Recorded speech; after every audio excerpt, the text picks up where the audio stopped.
हाँ जी दोस्तों, कैसे हैं आप सभी? आई होप आप लोग अच्छे होंगे और आप लोग की तैयारी अच्छे लेवल पर चल रही होगी। आज का हमारा टॉपिक है सॉइल मैकेनिक्स में सीपेज एनालिसिस।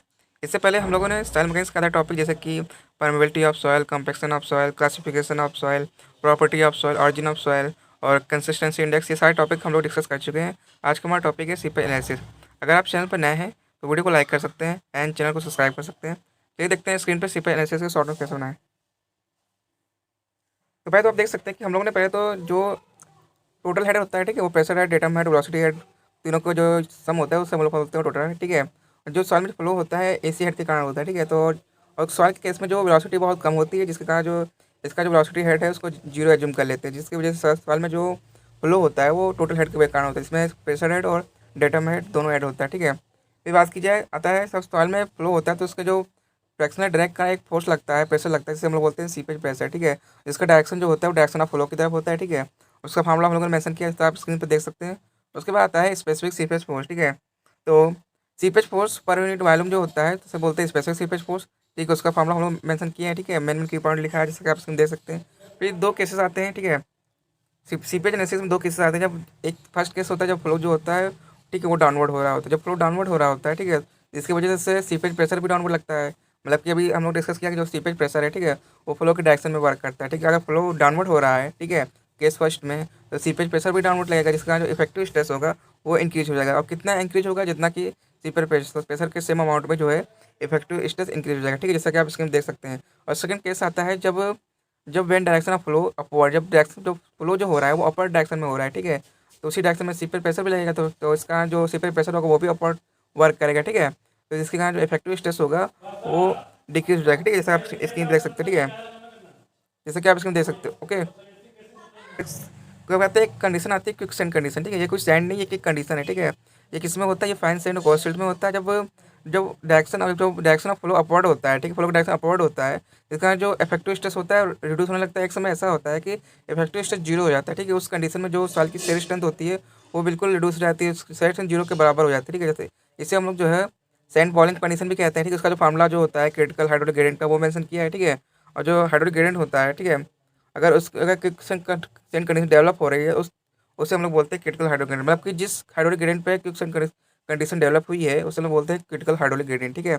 उसके लिए जो अगर जो हम लोग को नो क्विक सेंड कंडीशन को के लिए जो हम लोग का जो होता है, जो आई होता है वर्किंग जो होता है, ठीक है, वो क्रिटिकल आई से कम होना चाहिए, जैसे कि आप स्क्रीन देख सकते हैं। उसके लिए हम लोग फैक्टर ऑफ सेफ्टी यूज करते हैं। जनरली फैक्टर ऑफ सेफ्टी दो यूज करते हैं, जैसे कि आप स्क्रीन देख सकते हैं। फिर दो टाइप की सॉइल होती है, एक होती है कोजेनलेस सॉइल, एक होती है कोर्सिव सॉइल, ठीक है। कोजेनलेस सॉइल में जो होता है जो सी डैश होता है, ठीक है, जो कोजन होता है जीरो होता है, जिस कारण जो होता है इसका टाउवेस जो है वो जीरो हो जाता है, सेक्शन जीरो हो जाता है। जबकि जब बात कीजिए कोर्सिव सॉइल में, उसके लिए जो सी डैश नॉट जीरो होता है, ठीक है, सी डैश जीरो नहीं होता है, मतलब कोजन जीरो नहीं होता है। इस कारण जो इसका जो इसके लिए इस केस में जो इफेक्टिव स्ट्रेस तो जीरो हो जाता है, लेकिन सॉइल की शेयर स्ट्रेंथ जो है वो कभी जीरो नहीं होती है, क्योंकि इसमें जो है कोजिव भी इन्वॉल्व होता है, ठीक है, जैसा कि आप इसमें देख सकते हैं। उसके इस टाइप से आप क्विक्सन कंडीशन के मेन की पॉइंट लिख के, ठीक है, इसको शॉर्ट नोट्स में मेंशन कर सकते हैं। फिर चलते हैं नेक्स्ट पेज पे। फिर आता है टू डी सीपेज एनालिसिस, ठीक है। टू डी सीपेज जो होता है वो बेस किस पे होता है? वो लाप्लास इक्वेशन पे बेस्ड होता है, ठीक है। और ये जो होता है एनर्जी लॉस को रिप्रेजेंट करता है, जैसे कि आप देख सकते हैं। इसके केस में जो हम लोग ने कुछ एजम्पन माने, जैसे कि सॉइल सेचुरेटेड होनी चाहिए, फ्लो लेमिनार होना चाहिए और पार्टिकल इनकम्प्रेसिबल होना चाहिए, ठीक है। ये भी मैं की पॉइंट मेंशन किया है, आप स्कीम दे सकते हैं, ठीक है। उसके बाद जो लाप्लास इक्वेशन दो कंडीशन में अप्लाई की जाती है। पहले तो आइसोट्रॉपिक मीडियम होगा, ठीक है। मीडियम का मतलब यहाँ सॉइल से होता है, ठीक है। अगर आइसोट्रॉपिक मीडियम होगा उसका फॉर्मूला मेंशन किया है, ठीक है। अगर एनिसोट्रॉपिक होगा तो उसका फॉर्मूला मेंशन किया है, जैसे आप स्क्रीन देख सकते हैं, ठीक है। उसके बाद दो लाइनें आती हैं, एक आता है स्ट्रीम लाइन, एक आता है इक्विपोटेंशियल लाइन, ठीक है।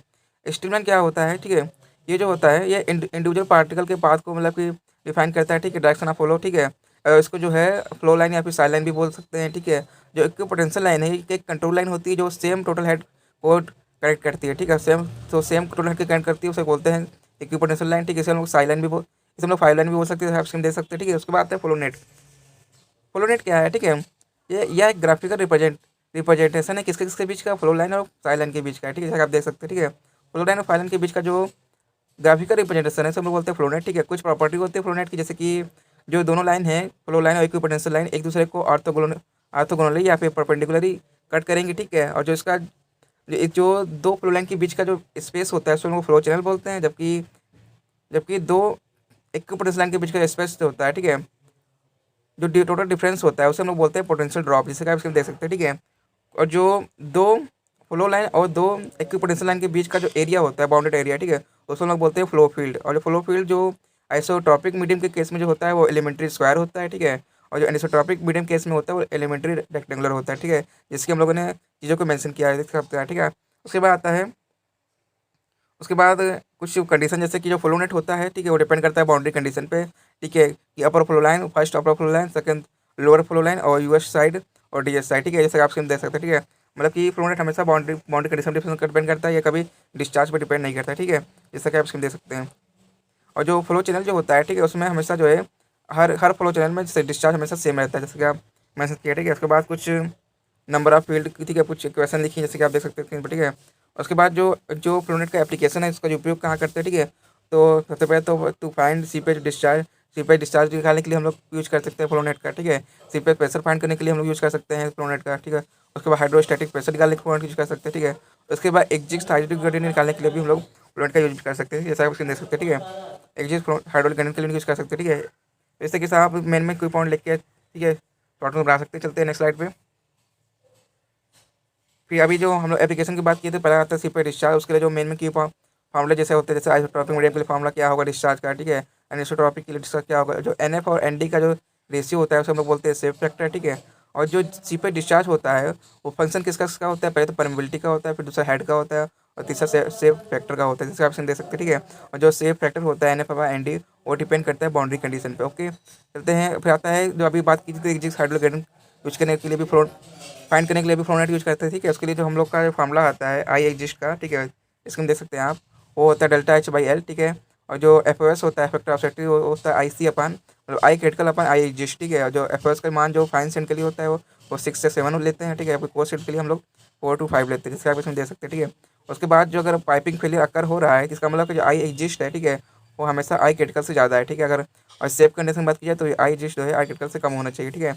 और जो पाइपिंग फेलियर को प्रिवेंट करने के लिए 3 तरीके होते हैं। पहला तो हम लोग सीट पाइल प्रोवाइड कर देंगे डीएस साइड में, ठीक है, जिसके कारण जो होगा लेंथ ऑफ फ्लो इंक्रीज हो जाएगा, और जो आई एग्जिस्ट है, ठीक है, एग्जिस्ट हाइड्रोलिक ग्रेडियंट है वो रिड्यूस हो जाएगा, ठीक है। और दूसरा तरीका हो सकता है कि हम लोग प्रोटेक्टिव फिल्टर प्रोवाइड कर दें, ठीक है, इन डीएस साइड में, ठीक है। इसे हम लोग क्या कहते हैं, ग्रेडेड फिल्टर या फिर इन्वर्टेड फिल्टर भी बोल सकते हैं, ठीक है। तो तीसरा तरीका ये होगा कि जो डीएस साइड में डाउनवर्ड साइड में, ठीक है, डीएस साइड में जो हम लोग सस्ता लोडिंग अप्लाई कर दे, ठीक है, इसका जो है पाइपिंग फेलियर नहीं हो पाएगा, ठीक है। फिर एक लाइन आता है फ्रैक्टिंग लाइन, ठीक है। फ्रैक्टिंग लाइन क्या होती है, ठीक है, ये टॉप फ्लो लाइन होती है, ठीक है, और जिसके नीचे जो सीपेज आकार होता है, ठीक है, और इसके इस पर जो होता है हमेशा एटमॉस्फेरिक प्रेशर एक्ट करता है, ठीक है। और जो जो क्या कहते हैं, जो अपर फेस ऑफ डैम होता है और जो फैक्ट्री लाइन के बीच का एंगल जो होता है हमेशा 90 डिग्री होता है, ठीक है। और जो इसकी जो फैक्ट्री लाइन के ऊपर जो सॉइल होती है वो अनसेचुरेटेड होती है, जबकि नीचे सॉइल होती है सेचुरेटेड होती है, ठीक है। और इसका शेप जो होता है वो पैराबोल होता है, जैसे आप दे सकते हैं, ठीक है।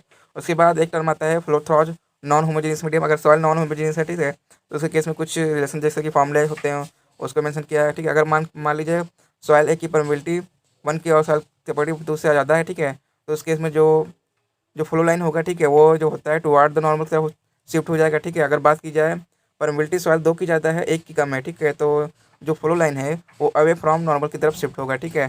जैसा कि आप सीन देख सकते हैं, इसका फिगर भी बनाया है, ठीक है, मेंशन किया है। और जो अल्फा वगैरह जो है वो भी इसका काम इसका मेंशन किया है। तो इस तरीके से आप चीज़ों को मेन की पॉइंट लिख के सीपेज एनालिसिस टूरी सीपेज के शॉर्ट नोट बना सकते हैं, ठीक है।